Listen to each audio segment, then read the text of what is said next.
Right now, there's about, 200 period trackers and fertility trackers on the market. And every single one of them really just does the same thing.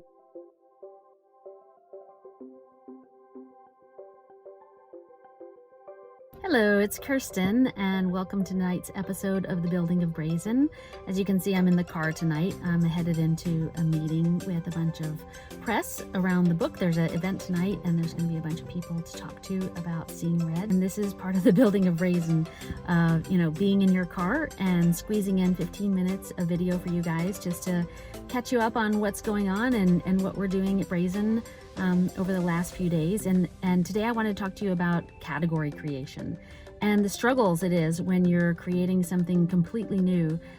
At Brazen, we're trying to do something that's never been done before, to build software and customized solutions and supplements that can actually not only really improve the experience that people have with their periods in terms of PMS and cramping and all of that, but also to build the software that can help people to understand every single piece of what I'm doing, every single habit that I have, every thought that I have, every relationship that I have impacts my overall health.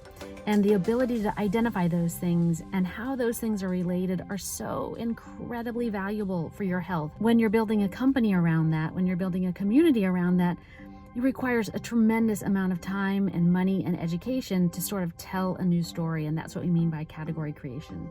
Right now, there's about, 200 period trackers and fertility trackers on the market.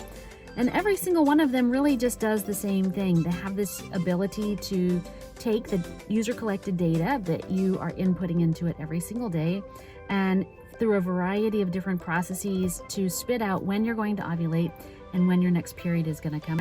I think that's great, but how do we do it better? How do we actually use software? How do we use it to diagnose the whole ecosystem? How do we use it to predict the likelihood of natural conception? How do we use it ultimately, I hope, down the road to the ability to be able to predict or reduce the amount of disease state? Menstrual cramping, especially associated with endometriosis, is highly correlated with heart disease and depression.